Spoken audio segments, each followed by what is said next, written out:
بسم اللہ الرحمن الرحیم۔ کل ہم نے صیغہ مخاطب کا فعل امر بنانا سیکھا تھا۔ اب آج انشاءاللہ ہم سیکھیں گے کہ غائب اور متکلم کے صیغے میں فعل امر کیسے بنتا ہے۔ تو پہلے ذرا وہ غائب و متکلم کے صیغے دیکھ لیں۔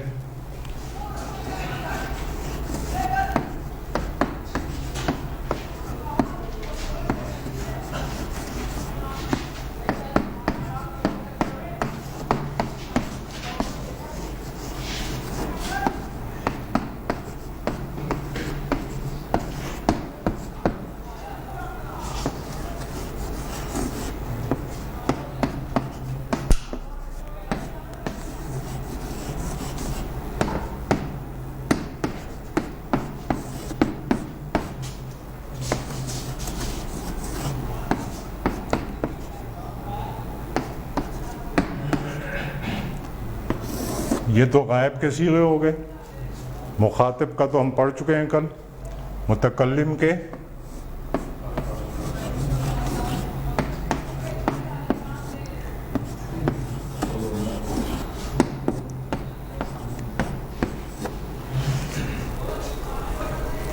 یہی 8 صیغے ہیں نا۔ اب پہلا فرق تو یہ نوٹ کریں کہ مخاطب سے جب ہم فعل امر بناتے ہیں تو علامت مضارع گرا کے بناتے ہیں، اور غائب اور متکلم میں علامت مضارع جو ہے وہ قائم رہتی ہے، گرتی نہیں ہے۔ اور جب ہم نے جوازی میں مضارع پڑھے تھے تو اس کی ہم نے کیا تقسیم کی تھی کہ 4 جوازی میں مضارع ہیں: لم، لما، اور لام امر، لام زیر لی، اور لا، لائے نہیں۔ اس میں سے ہم نے لام زیر لی، لام امر چھوڑ دیا تھا، اور لا، لائے نہیں چھوڑ دیا تھا۔ تو وہی لام امر، لام زیر لی جو ہے وہ علامت مضارع سے پہلے لگا دیا جاتا ہے، اور لام کلمے کو مجزوم کر دیا جاتا ہے۔ لیفعل، اسے چاہیے کہ وہ کرے۔ لیکن اب آگے بڑھنے سے پہلے ذرا حساب لگا لیں کہ اب تک کتنے لام پڑھ چکے آپ لوگ۔ یہ لاموں کی تو بھرمار ہو گئی ہے۔ کچھ یاد ہے کتنے پڑھے ہیں؟ لام متشدد، نون کی نہیں پوچھ رہا ہوں۔ دیکھیں، سب سے پہلے ہم نے پڑھا تھا لام زیر لی، جسے ہم نے کہا تھا کہ یہ حرف جارہ ہے، ٹھیک ہے۔ اس کے بعد ہم نے ایک لام زیر لی پڑھا جس کو ہم نے کہا تھا کہ یہ ناصب ہے مضارع کا، جس کے معنی ہے تاکہ۔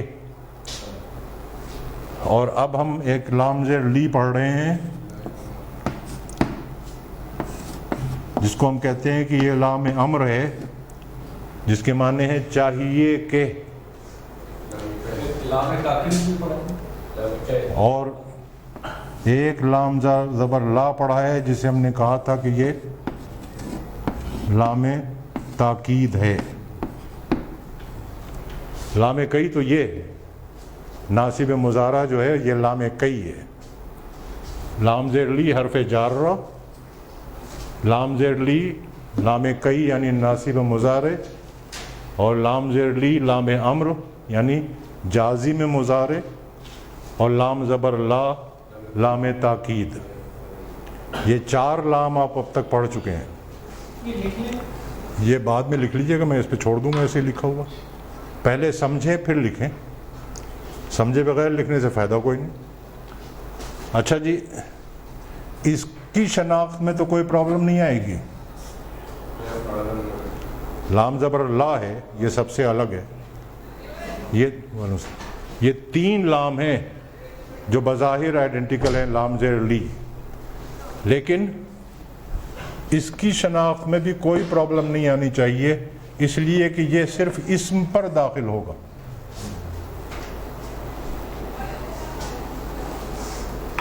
للمؤمنین، مومنوں کے لیے اسم پر آیا ہے، للمتقین، یہ حرف جارہ جو ہے لام زیر لی، یہ صرف اسم پر آ سکتا ہے، فعل پر نہیں آ سکتا۔ کلیئر؟ اب مسئلہ صرف دو رہ گیا ہے، ناصب مضارع اور جازم مضارع۔ ان کے معنوں میں بھی فرق ہے۔ ناصب مضارع ہوگا، لام کئی ہوگا تو معنی ہوں گے تاکہ،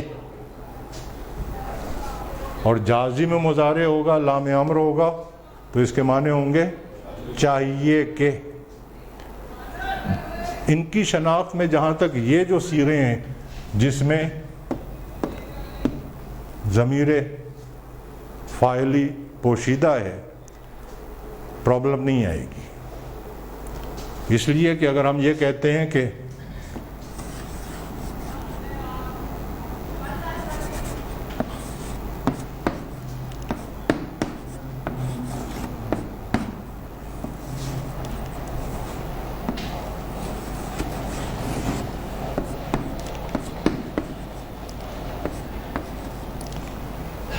ایک تو یہ کہ آپ صاف پہچان سکتے ہیں کہ یہ لام کئی ہے، ناصب مضارع ہے، لام کلمے پر فتحہ آئی ہے، اور یہ لام امر ہے اس لیے کہ لام کلمے پر جزم ہے۔ تو پرابلم کہاں آئے گی؟ یہاں بھی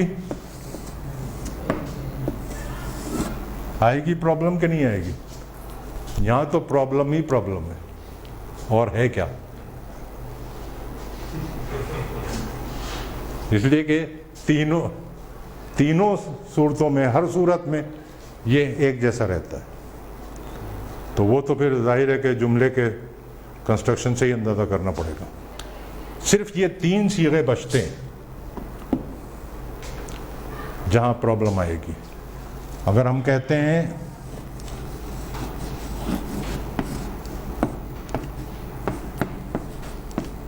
لیفعل،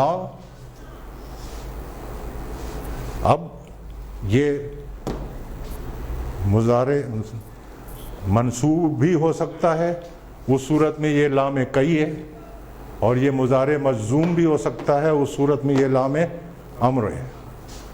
اسی طرح سے یفعلو کہ آگے لام زیر لی لگی ہو، لیفعلو، تو اب ظاہر ہے کہ یہ لام امر بھی ہو سکتا ہے اور لام کئی بھی ہو سکتا ہے۔ بنیادی بات جو ہے وہ تو یہی ہے کہ اس کا فرق جملے کی عبارت سے پتہ لگتا ہے، اور اس میں عام طور پر کوئی پرابلم نہیں آتی۔ ایکسیپشنز ہوتے ہیں، گرامر جب سے ہم پڑھ رہے ہیں ایکسیپشنز سے تو اب اچھی طرح واقف ہو گئے ہیں، ایکسیپشنز مل جائیں گے، لیکن میجورٹی آف دا کیسز میں سامنے ہو تو صاف پتہ لگ جاتا ہے کہ یہ مضارع منصوب ہے یا مضارع مجزوم ہے۔ اور اب تو مطلب آپ لوگوں کو تھوڑا بہت تجربہ بھی ہو گیا ہے کہ جہاں جہاں ہم آپ سے یہ کہتے ہیں کہ عبارت سے پتہ لگ جائے گا، تو آپ نے دیکھ لیا ہے کہ واقعی عبارت سے پتہ لگ جاتا ہے۔ یہ مطلب ایسی کوئی بات نہیں، ہم جان چھوڑانے والی بات نہیں کرتے ہیں، واقعی پتہ لگ جاتا ہے۔ لیکن ایک فرق ہے جس سے مدد ملتی ہے، اور وہ فرق یہ ہے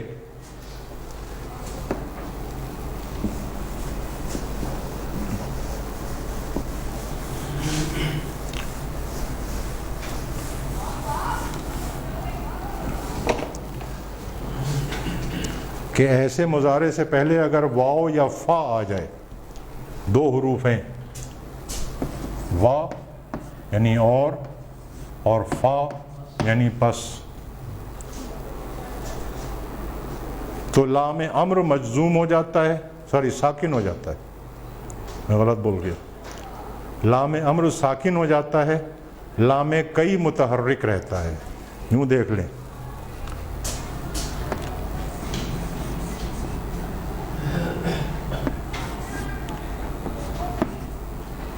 پہلے اس میں دیکھ لیں، واحد کے صیغے میں، وہاں سے آپ کو زیادہ سمجھ میں آئے گی۔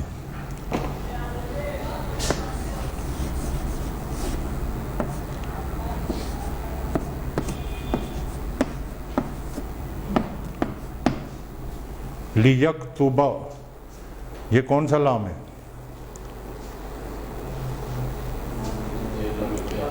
لام کئی، کیا معنی ہوں گے؟ تاکہ وہ لکھے۔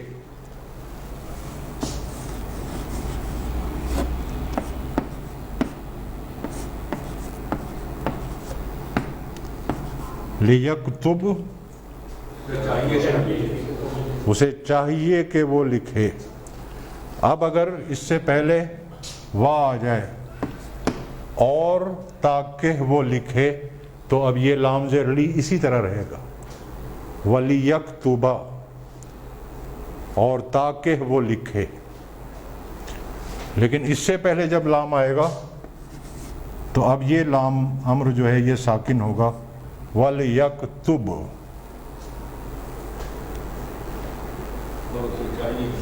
اور اسے چاہیے کہ وہ لکھے۔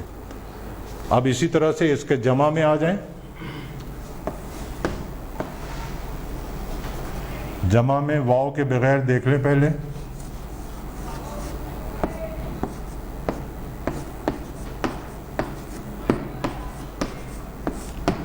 لیکتبو، اور یہ بھی ہوگا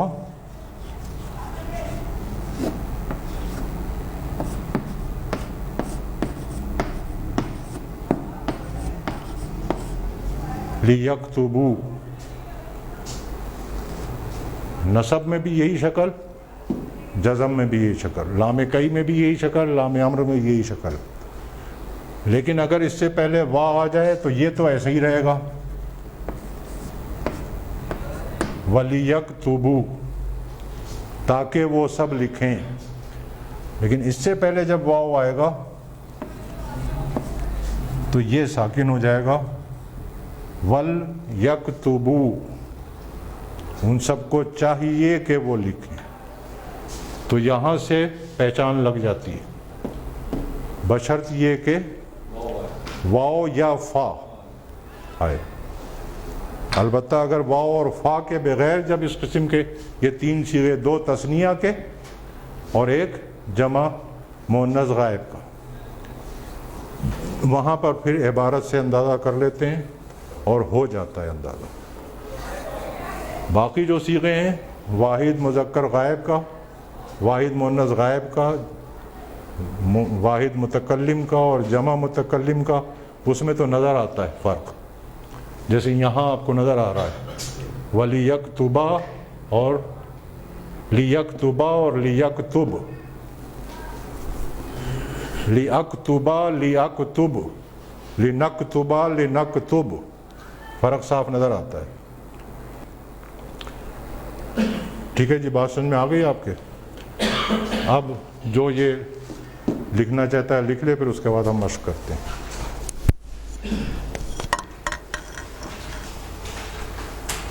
بسم اللہ الرحمن الرحیم۔ اب یہ جو آپ کی کتاب ہے آسان عربی گرامر حصہ دوم، اس کے صفحہ نمبر 100 پہ ہمارا اگلا سبق ہے فعل امر کا مجہول۔ اس میں پڑھنے والی کوئی بات نہیں ہے، سیدھا سا حساب ہے کہ ابھی تک جو ہم نے فعل امر پڑھا ہے، فعل امر مخاطب اور فعل امر غائب و نہیں، غائب و متکلم، یہ معروف امر تھا، اس لیے مضارع معروف سے بنایا تھا ہم نے،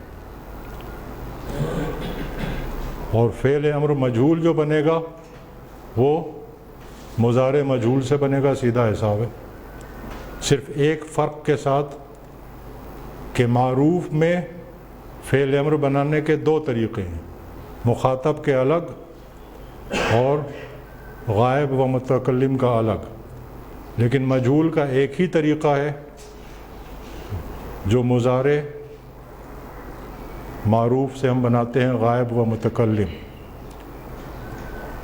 وہی طریقہ مجہول میں پوری گردان میں استعمال ہوگا، یعنی مخاطب کے صیغوں سے بھی علامت مضارع نہیں گرے گی، لام امر لگایا جائے گا اور لام کلمے کو مجزوم کیا جائے گا، مضارع مجہول پہ یہ کام ہوگا تو وہ امر مجہول بن جائے گا۔ اس سے اگلا سبق ہم نے پڑھنا ہے فعل نہیں، اس میں پہلے یہ سمجھیں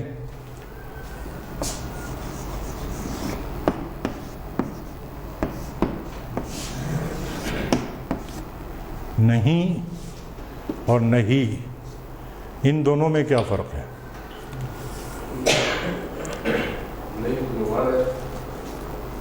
اور اس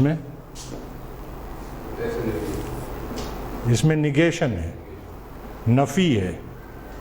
اگر ہم یہ کہیں کہ یہ کام نہیں ہوا تو یہ نہیں ہے، نہیں ہوا۔ اور اگر ہم منع کریں، روکیں کہ یہ کام مت کرو، یہ نہیں ہے۔ جس طرح انگریزی میں نو اور don't,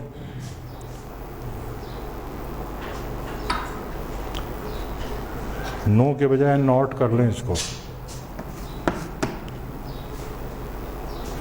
this work was not done, this work will not be done، اور don't do this work۔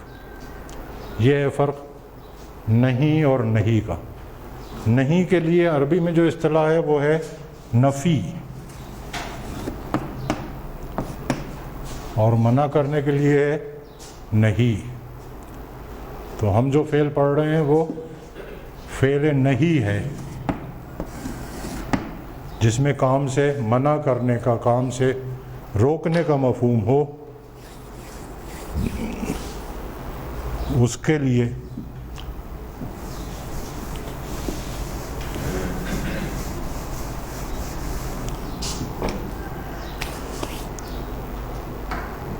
طریقہ یہی ہے کہ مضارع پر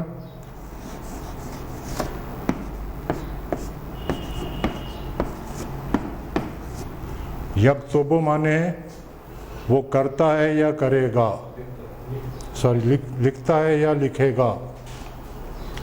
اور اگر ہم یہ کہنا چاہیں کہ وہ چاہیے کہ وہ نہ لکھے، تو پہلے لا لگائیں گے اور لام کلمے کو مجزوم کر دیں گے۔ لا یکتب، چاہیے کہ وہ نہ لکھے۔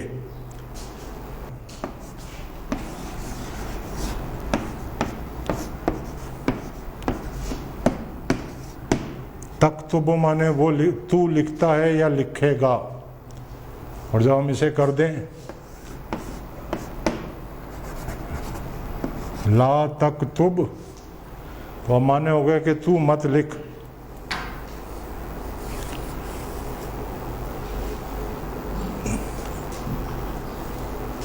اور جب گردان چلے گی تو وہی لام کلمہ مجزوم ہوتا چلا جائے گا۔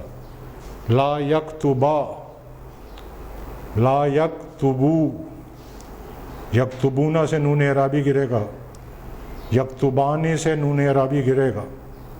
لا یکتبا، لا یکتبو۔ تکتبو سے لا تکتبا، لا تکتبو، لا تکتبی، تبی۔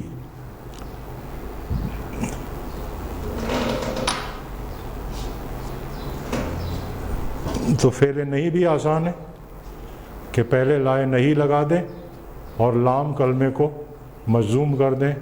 It is simple. البتہ ایک فرق سمجھ لیں کہ اس سے پہلے بھی ہم نے لا پڑھا تھا، لا یکتبو، وہ نہیں لکھتا ہے یا نہیں لکھے گا۔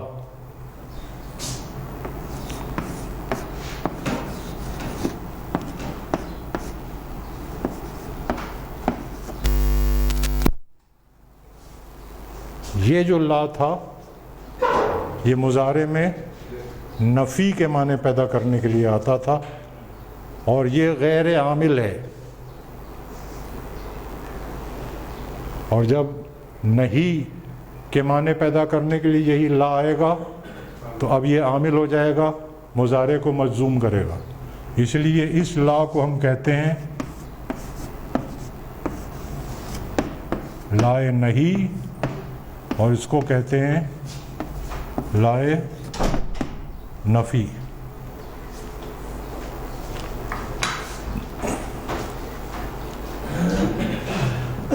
جوازم مضارع اب آپ کے مکمل ہو گئے. جوازم مضارع میں ہم نے کیا پڑھا تھا کہ بنیادی طور پر 4 ہیں. لم اور لما ہم نے پہلے پڑھ لیا تھا. پھر لام زیر لی لام امر وہ بھی اب ہم نے پڑھ لیا, اور لائے نہیں وہ بھی ہم نے پڑھ لیا. اور 2 مضارع کو جزم دینے والوں میں سے ایک ان تھا اگر, اور دوسرا ہم نے کہا تھا کہ کچھ اسماء شرط ہیں,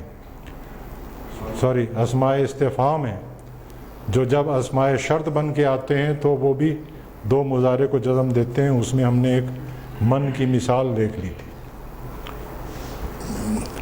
تو چلیں اب اس کی مشق کر لیں, پھر آگے انشاءاللہ.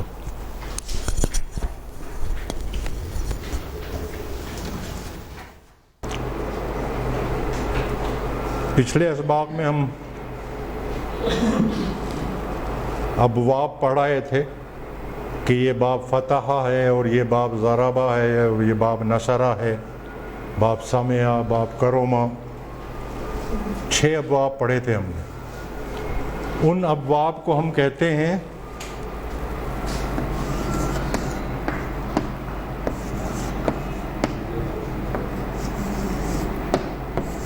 ثلاثی مجرد.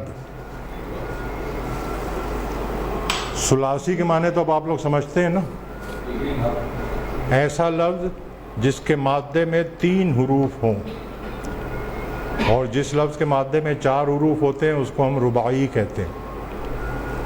مجرد کے کیا معنی ہے؟ اصل حالت میں اس میں کسی چیز کا اضافہ نہ ہوا ہو. جیسے پچھلے اسباق میں ہم دیکھا تو کچھ ایکسرسائزز تھیں کہ ان جملوں پر حرکات و اعراب لگائیں. عربی لکھی ہوئی تھی, اس پہ زبر زیر پیش کچھ نہیں لکھا ہوا تھا. وہ مجرد عبارت ہے, اور اسی پہ جب آپ حرکات و سکنات لگا دیں گے تو وہ حرکات و سکنات جو ہیں وہ اس کی مزید فی ہیں, وہ اس میں اضافہ ہو گیا. تو یہ جو 6 ابواب ہم نے پڑھے تھے ان کو ثلاثی مجرد اس لیے کہتے ہیں کہ 6 حرفی مادے میں کسی اور حرف کا اضافہ نہیں ہوتا. اور اب جو ہم نے پڑھنے ہیں وہ ہیں تو ثلاثی, لیکن مزید فی ہے, یعنی وہی 6 حرفی مادوں میں کچھ حروف کا اضافہ ہو جاتا ہے, تو ہم کہتے ہیں کہ جی یہ ثلاثی مزید فی ہے. اب ایک بات یہ سمجھ لیں کہ جب ہم نے یہ کہا کہ ثلاثی مجرد میں 6 حرفی مادے میں کسی حرف کا اضافہ نہیں ہوتا, تو وہ بات کس حد تک درست ہے؟ جیسے ہم نے کہا فعلا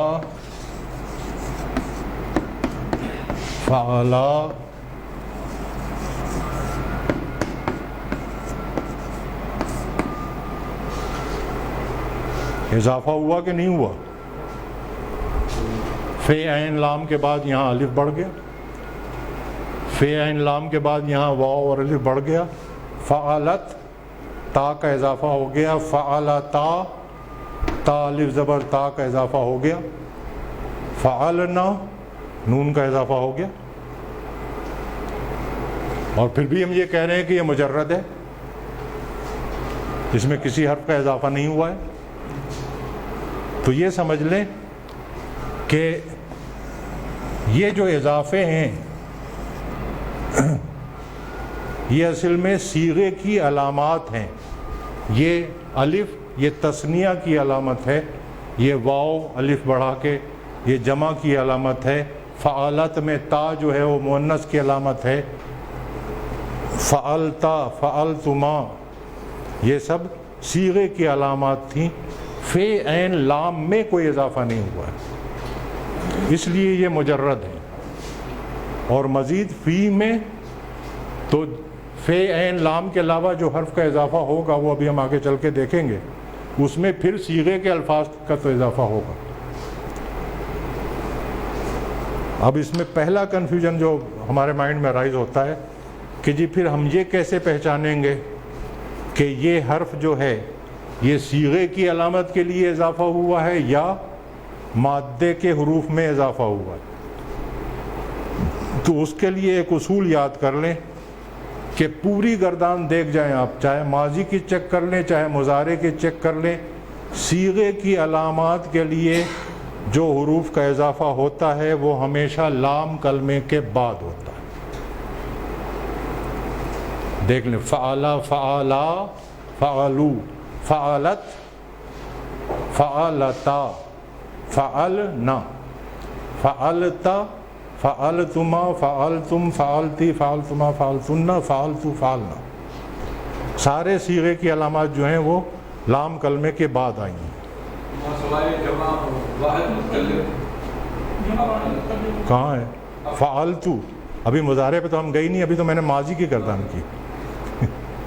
فعلتو لام کلمے کے بعد آیا.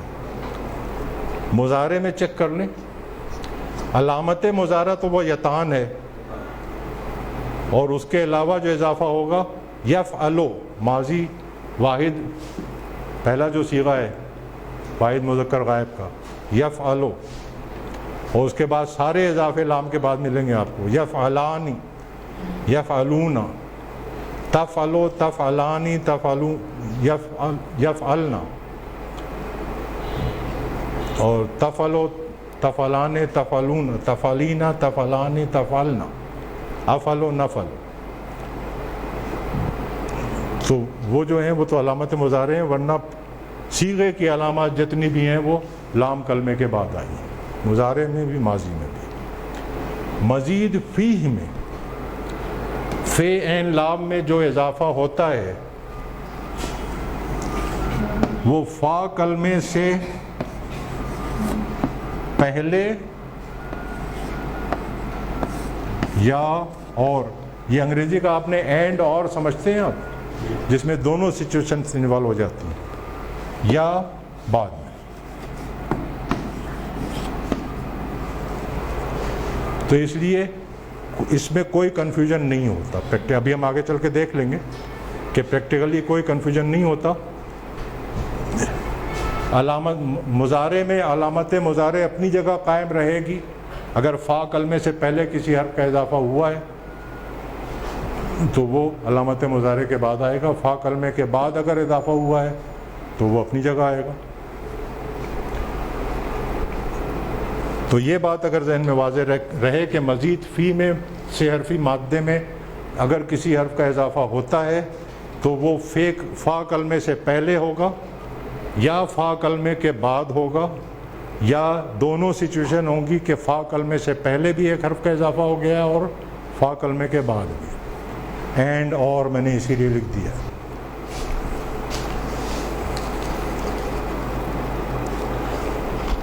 اور ثلاثی مجرد میں ہم نے 6 ابواب پڑھے تھے, یہاں ہم نے 8 ابواب پڑھنے. مزید فی کے 8 ابواب پڑھنے ہیں.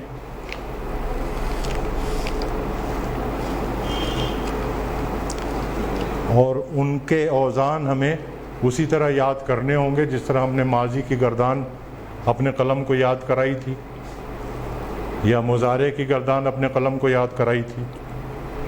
اسی طرح مزید فی کے یہ 8 ابواب ہمیں اپنے قلم کو یاد کرانے ہیں. اس میں کچھ خاص باتیں ہم نے نوٹ کرنی ہیں. اس کو یاد کرنے کے لیے کچھ باتیں ذہن میں رکھ کے یاد کریں گے تو یاد رکھنے میں آسانی ہوگی. ان تمام چیزوں پہ بات کرنے کے لیے وہ گردان ہمارے سامنے ہونی چاہیے.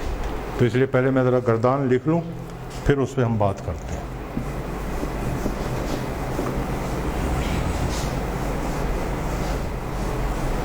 یہ وہ 8 ابواب ہیں اور ان کے اوزان ہیں جن پر بنیادی طور پر ہم نے بات کرنی ہے. ایک فرق آپ نے یہ نوٹ کیا ہوگا کہ ثلاثی مجرد میں جب ہم فعل پڑھ رہے تھے تو ہم نے معنی یاد کیے تھے. سمع یسمع معنی سننا, لیکن سننا کے لیے مصدر کون سا آتا ہے؟ وہ وہاں ہم نے نہیں یاد کیا تھا. فرحہ یفرح مانے خوش ہونا، لیکن خوش ہونا کے لیے فرحہ یفرح کا مصدر کیا آتا ہے وہ ہم نے نہیں یاد کیا تھا.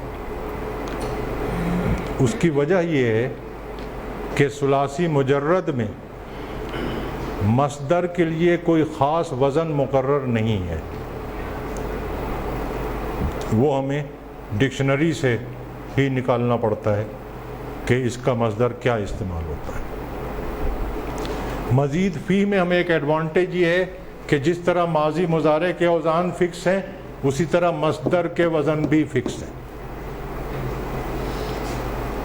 اس باب میں جب بھی کوئی مصدر آئے گا جو وزن طے ہے، ہر مصدر اسی وزن پر ہے.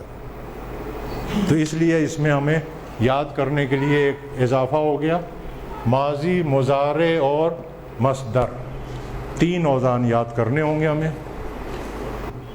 اور یہ ہم نے حالت نصب میں سارے مصدر لکھے ہیں. اس کی وجہ یہ ہے کہ قاعدہ یہ ہے عربی زبان کا کہ جب ماضی اور مضارع کے ساتھ مصدر بولا جائے تو اس کو حالت نصب میں ہی بولتے ہیں، اور اگر ماضی مضارع کے حوالے کے بغیر مصدر کا لفظ بولا جا رہا ہے تو وہ رفع میں بولتے ہیں. اس لیے یہ نصب میں لکھا ہوا ہے. اس پہ جو ہم نے باتیں کرنی ہیں وہ بات کرنے سے پہلے تھوڑا سا ذہن میں یہ نقشہ واضح ہونا چاہیے کہ یہ مشقت کس لیے کرائی جا رہی ہے ہم سے. یہ 8 ابواب کا فائدہ کیا ہے؟ اگر ہم نہ یاد کریں یہ اوزان تو کیا حرج ہے؟ اس مسئلے کا تعلق اصل میں خاصیت ابواب سے ہے. جیسے میں نے آپ کو ثلاثی مجرد میں ایک خاصیت بتائی تھی کہ باب سامعہ سے زیادہ تر، تمام نہیں، زیادہ تر ایسے الفاظ آتے ہیں جس میں کسی ایسی صفت یا کسی ایسے فعل کا ذکر ہوتا ہے جو وقتی اور عارضی ہوتا ہے. جیسے باب کروما کے متعلق بتایا تھا کہ اس میں کسی ایسی صفت یا کام کا ذکر ہوتا ہے جو دائمی اور پرماننٹ ہوتا ہے. خاصیت ابواب کا اصل میں ایک پورا کمپلیٹ چیپٹر ہے جس میں وہ ثلاثی مجرد کے جو 6 ابواب ہیں ان کی خاصیتوں پہ بھی بحث ہوتی ہے، اور یہ جو 8 مزید فی کے ابواب ہیں ان کی خاصیتوں پر بھی بحث ہوتی ہے.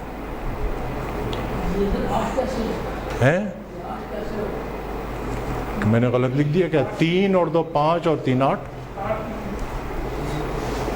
اب ہو گئے کہ نہیں؟ اچھا چلیں. تو یہ مسئلہ اصل میں خاصیت ابواب کا ہے، اور اب تو ظاہر ہے کہ اللہ کی مرضی، اب مرحوم ہی کہنا پڑے گا.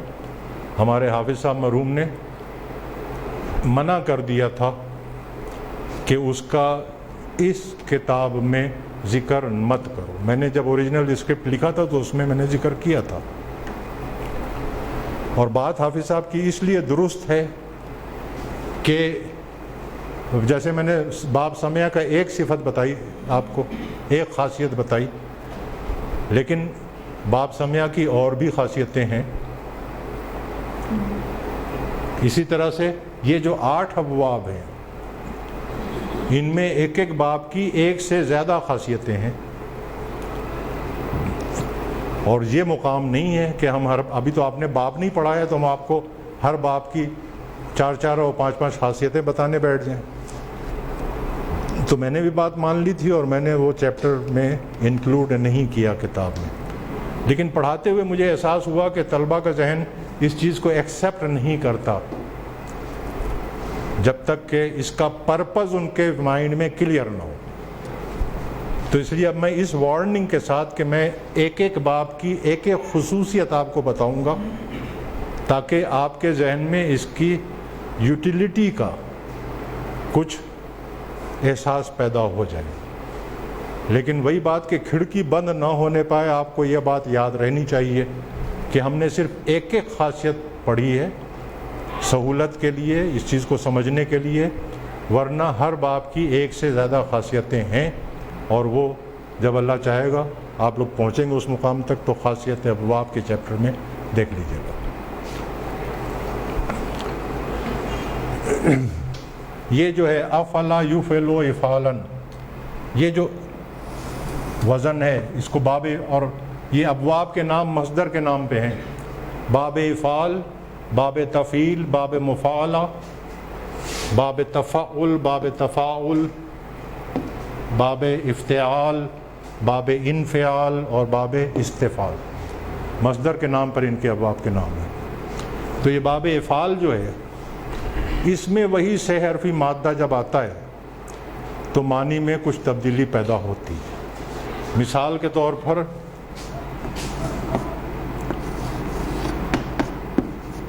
دیکھیں، یہ میں آپ کو بتا دوں کہ یہ جو ایک ایک خاصیت میں بتا رہا ہوں، جیسے میں نے آپ کو بتایا کتاب میں نہیں لکھی ہے، لیکن اس وقت آپ سمجھ لیں، بعد میں مجھے یاد دلائیے گا، اگر آپ لوگوں کو نہیں یاد ہوگی میں دوبارہ آپ کو بتا دوں گا، آپ لکھ لیجئے گا، لیکن اس وقت لکھنے کی کوشش نہ کریں، اس وقت سمجھنے کی کوشش کریں۔ دخل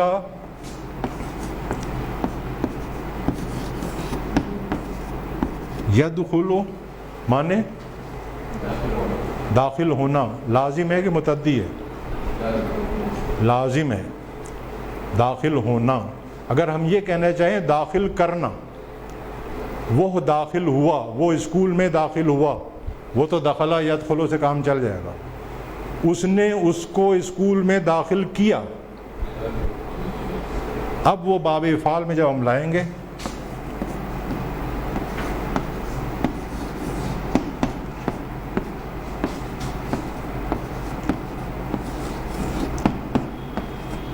ادخل یدخل، اب معنی ہو گئے داخل کرنا۔ مقصد سمجھ میں آ گیا آپ کے؟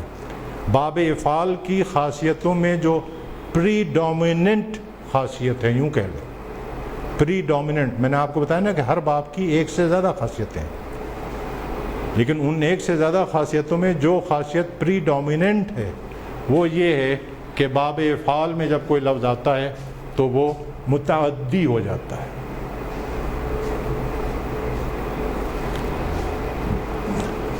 لیکن یہ بھی ذہن میں رہے کہ یہ لازم نہیں ہے، آپ کو کئی الفاظ مل جائیں گے باب افعال میں جو لازم ہے۔ ابشرا یبشرو ابشارن مانے خوشخبری حاصل کرنا، یہ لازم ہے، دوسرے کو خوشخبری دینا نہیں ہے۔ وَأَبْشِرُوا بِالْجَنَّةِ الَّتِي كُنْتُمْ تُوعَدُونَ، تو وہ کھڑکی ہمیشہ کھلی رہے۔ لیکن پری ڈومیننٹ آپ نے پھر لکھنا شروع کر دیا، سر میں نے کہا تھا، آئی اسٹرانگلی آبجیکٹ، اس وقت تو ذہن مجھے یہاں چاہیے۔ پری ڈومیننٹ کوالٹی جو ہے باب افعال کی وہ یہ کہ عام طور پر یہ باب جو ہے وہ لازم کو متعدی میں کنورٹ کرنے کے لیے استعمال ہوتا ہے۔ ذہب یذہب جانا، اذہب یذہب لے جانا، قرآن مجید میں استعمال ہوا ہے۔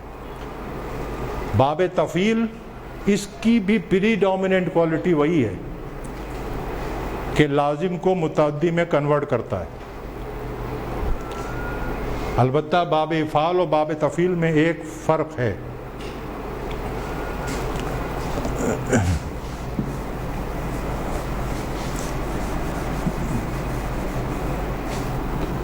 باب افعال میں جس فعل کا ذکر ہوگا وہ ایک مرتبہ وہ کام ہوگا اور بات ختم ہو جائے گی، لیکن وہی کام اگر باب تفعیل میں آئے گا تو اس میں اس کام کو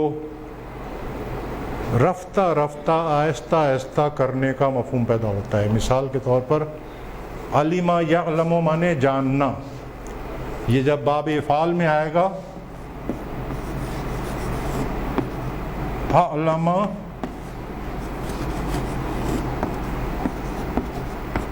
یعلم تو معنی ہو جائیں گے کسی کو جانکاری دینا، کسی کو جنوانا، کسی کو علم دینا۔ لیکن یہ ایسے ہی ہے کہ کسی نے مجھ سے پوچھا کہ یہ مڑیاں کدھر ہے، میں نے کہا ادھر سے یوں چلے جاؤ پھر یوں ہو جانا مڑیاں پہنچ جاؤ گے. وہ چلا گیا, میرا کام ختم ہو گیا. یہ اعلام ہے. لیکن یہی مادہ جب باب تفعیل میں آئے گا, فعل یفعل, علم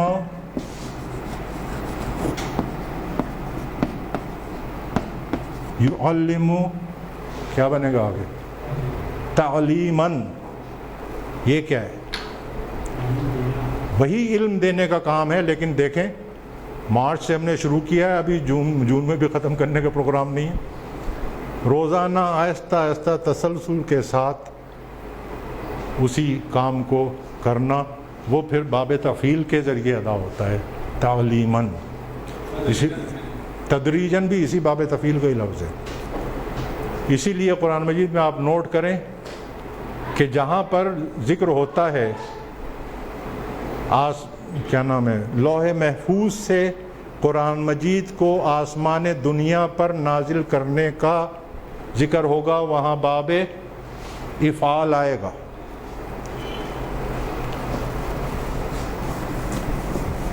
نزل ینزل مانے اترنا, خود اترنا لازم ہے. اور متعدی کرنے کے لیے انزل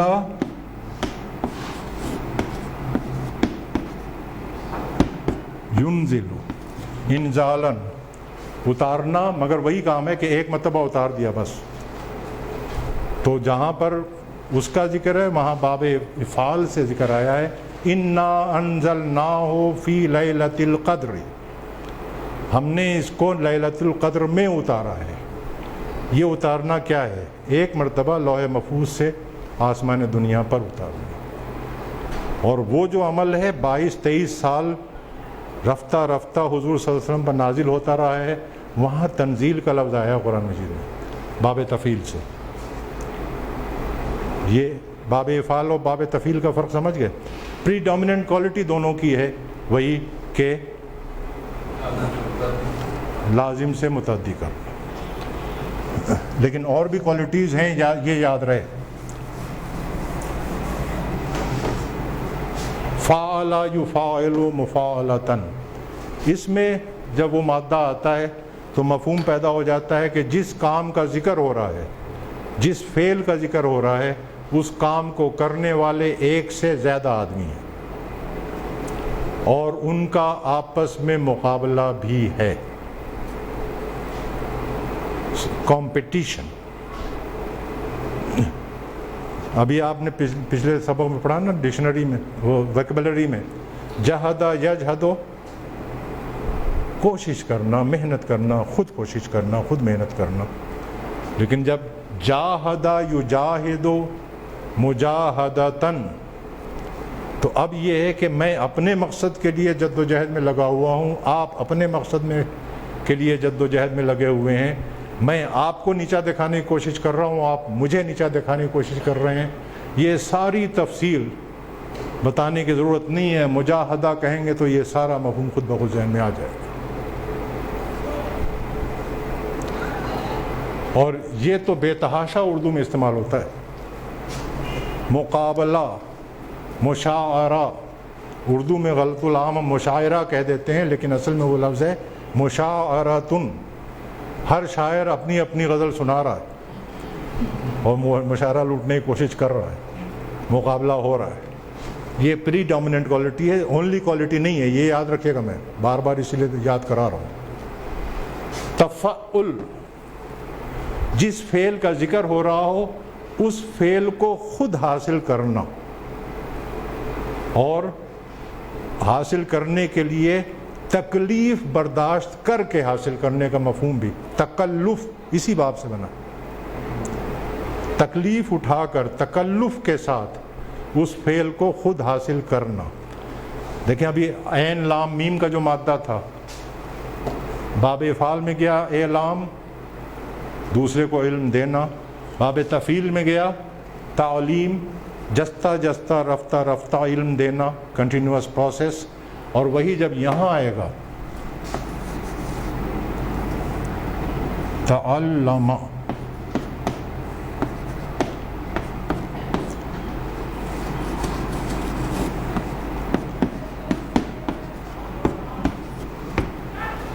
یتعلم، تعلم یتعلم، تعلم یتعلم، یعنی کوشش کر کے تکلیف اٹھا کر خود علم حاصل کرنا۔ تو یہ جو مفہوم میں اتنے کرٹیکل قسم کے باریک چینجز ہوتے ہیں، بجائے اس کے کہ اس کو لمبی چوڑے تفصیل میں بیان کی جائے، دو چار جملے اس کے لیے بیان کیے جائیں، عربی کی بیوٹی یہ ہے کہ آپ باب چینج کر دیں، مفہوم سننے والے کے ذہن میں آ جائے گا۔ وہ حدیث یاد آئی، خیرکم من تعلم، جس نے خود علم حاصل کیا، تکلیف اٹھائی، وعلمہ، اب یہ باب تفعیل ہے، اور اس کا علم دیا۔ بہرحال آ جائیں افتعال میں، اس میں یہ ہے کہ جس فعل کا ذکر ہو رہا ہو اسے بہت اہتمام سے کرنا، جسے پنجابی میں کہتے ہیں رچ کے کرنا، بس یہ مفہوم۔ جیسے سمع یسمع، سننا، باب افتعال میں آئے گا استمع یستمع، کان لگا کر سننا۔ سورہ حج کے آخری رکوع میں استمعوا لہ، اس کو ذرا کان لگا کے سنو۔ یا ایھا الناس، کیا ہے جی زوریبا، مثال دی جا رہی ہے ایک، ذرا کان لگا کے سنو۔ استمعوا لہ، وہاں وہی سمع جو ہے وہ باب افتعال میں آیا۔ اہتمام کا لفظ خود باب افتعال ہے، اہتمام سے کرنا، خوب رچ کے کرنا۔ انفعل، یہ باب وہ ہے کہ متعدی کو لازم میں کنورٹ کرنے کے لیے استعمال ہوتا ہے، اور آلموسٹ پورا کا پورا باب جو ہے وہ لازمی استعمال ہوتا ہے۔ انفعال جو ہے، استفعال، اس میں جس فعل کا ذکر ہو رہا ہو اس کو مانگنے کا، طلب کرنے کا مفہوم جو ہے وہ ڈومیننٹ ہوتا ہے۔ اور دوسرے مفہوم میں بھی آپ کو اس باب میں، ہر باب میں الفاظ ملیں گے، چونکہ وہ اور بھی کوالٹیز ہیں، اور بھی خاصیتیں ہیں، بہت سارے الفاظ ان خاصیتوں کے تحت استعمال ہوتے ہیں، لیکن میں ایک ایک خاصیت کی، پری ڈومیننٹ خاصیت کی بات کی ہم نے۔ تو استفعال میں پری ڈومیننٹ خاصیت یہ ہے کہ غفر یغفر، لفظی معنی ہے ڈھانپنا۔ اس زمانے میں جب تلوار سے جنگ لڑی جاتی تھی تو وہ خود سر کے اوپر رکھتے تھے، یعنی سر کو ڈھانک لیتے تھے، اس کے لیے یہی لفظ استعمال ہوتا تھا، مغفر۔ اور عام طور پہ یہ استعمال ہوتا ہے گناہوں کو ڈھانپ دینے کے لیے، مغفرت کے لیے۔ استغفار، مغفرت طلب کرنا، مغفرت مانگنا۔ مدد یمدد، مدد کرنا۔ استمداد، مدد طلب کرنا، مدد مانگنا۔ تو اب اس مشقت کا پرپس سمجھ میں آ گیا آپ کو؟ اب مشقت بھاری تو نہیں لگے گی؟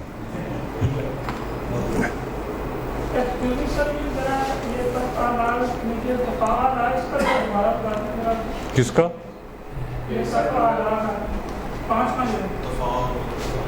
اچھا، یہ تو میں نے بتایا ہی نہیں۔ اس میں بھی اصل میں وہ جو اس میں تھا نا کہ جس فعل کا ذکر ہو وہ کام ایک سے زیادہ کرنے والے ہوں، اس کے لیے ٹیکنیکل لفظ ہے ہمارے یہاں مشارکت، یعنی زیادہ افراد شریک ہو کے وہ کام کریں۔ مشارکت کا مفہوم اس میں بھی ہے، لیکن کمپٹیشن کا عام طور پر کچھ الفاظ خال خال مل جائیں گے اس میں بھی جس میں کمپٹیشن کا سینس ہوتا ہے، لیکن زیادہ تر اس میں کمپٹیشن کا سینس نہیں ہوتا۔ اور کوئی لفظ یاد نہیں آ رہا ہے مجھے اس وقت. چلے یاد آئے گا تو بتا دوں گا. ہاں وہ کیا ہے کہ تم لوگ آپس میں مقابلہ کرتے ہو تکاثر، مال اور اولاد میں کثرت حاصل کرنے کے لیے.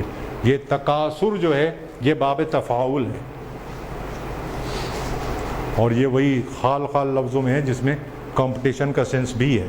لیکن باب تفاعل میں عام طور پر کمپٹیشن نہیں ہے، مشارکت ہے اور زیادہ تر کوآپریشن ہے، مل جل کر کام کرنا.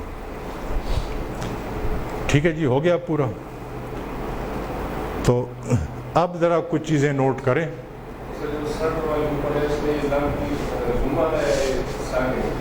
کہاں؟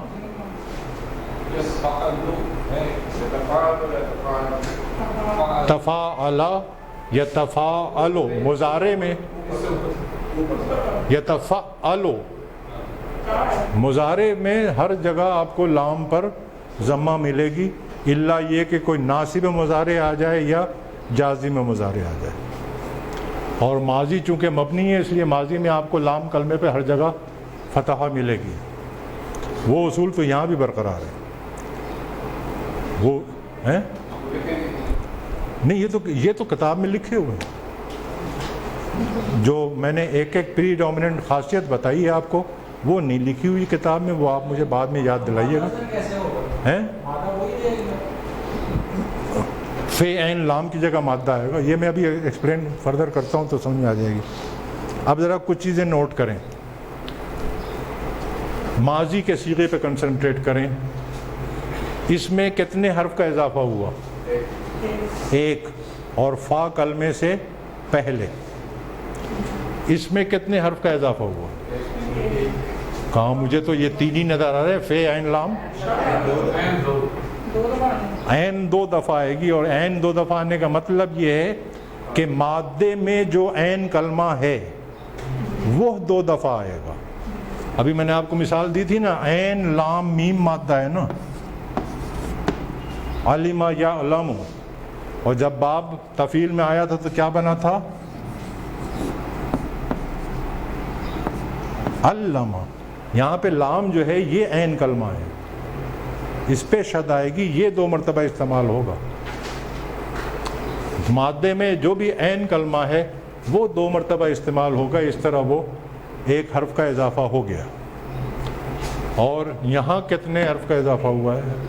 ایک، فا کلمے کے بعد. تو پہلے یہ تین باب جو ہیں ان میں ایک ایک حرف کا اضافہ ہے. پہلی بات جو ہے وہ یہ ذہن نشین کریں، نوٹ کریں. اور یہ دو اور یہ تین، باقی پانچ میں سوائے آخری کے، یوں کہہ لیں کہ باقی اس کے آگے چار میں، دو اس میں اور دو اس میں، دو دو حروف کا اضافہ ہے. فا سے پہلے تا کا اضافہ ہے اور عین کلمے کا ریپیٹیشن ہے. فا سے پہلے تا کا اضافہ ہے اور الف کا اضافہ ہے. دو حرف کا اضافہ ہو گیا. فا سے پہلے الف کا اضافہ ہے اور تا کا اضافہ ہے. فا سے پہلے الف اور نون کا اضافہ ہے. یہ دو دو حروف کا اضافہ ہے. اور آخری جو ہے اس میں تین حروف کا اضافہ ہوا ہے، الف، سین اور تا. اور یہ تینوں اضافہ جو ہے وہ فا کلمے سے پہلے. اسی لیے میں نے کہا تھا کہ مزید فی میں مادے میں جو حروف کا اضافہ ہوگا وہ یا تو فا کلمے سے پہلے ہوگا یا فا کلمے کے بعد ہوگا یا اینڈ اور کے ساتھ ہوگا. اچھا جی، دوسری بات یہ نوٹ کریں، باب افتعال، یا یوں کہہ لیں کہ افتعال، باب انفعال اور باب استفعال، اس میں فا سے پہلے جو الف کا اضافہ ہوا ہے، حمزے کا، سوری الف نہیں، حمزہ، حمزہ کا اضافہ ہوا ہے، وہ کسرہ کے ساتھ ہے. یعنی یہ تینوں حمزہ حمزۃ الوصل ہیں. جب بھی ما قبل سے ملا کے پڑھے جائیں گے تو یہ سائلنٹ ہو جائیں گے. اور باب افعال میں جو الف کا اضافہ ہوا ہے وہ فتحہ کے ساتھ ہے، یہ حمزۃ القطع ہے، یہ نہیں گرے گا، یہ پڑھا جائے گا. یعنی اس سے پہلے واو لگائیں تو ہم کہیں گے وَأَفْعَلْ، لیکن اس سے پہلے واو لگے گا تو وَفْتَعَلَ. سوری میں غلط بول گیا، وَأَفْعَلَ حمزہ پڑھا جائے گا، وَأَفْعَلَ. اور یہاں پہ ہم کہیں گے وَفْتَعَلَ، وَانْفَعَلَ، وَاسْتَفْعَلَ. ان تینوں میں حمزۃ الوصل سائلنٹ ہوگا، وہاں سائلنٹ نہیں ہوگا.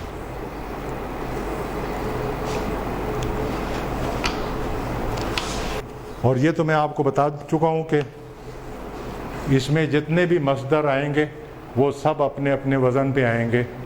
ثلاثی مجرد کی طرح ہمیں ڈکشنری میں نہیں تلاش کرنا پڑے گا. دخلا یدخلو کا مصدر کیا آتا ہے؟ دخلون آتا ہے، دخالون آتا ہے، یا کیا آتا ہے؟ یہ تو ڈکشنری میں دیکھنا پڑے گا. لیکن باب افعال میں جب آئے گا ادخلا یدخلو، ادخالونی آئے گا. علم یعلم اعلام، علم یعلم تعلیما نہیں آئے گا.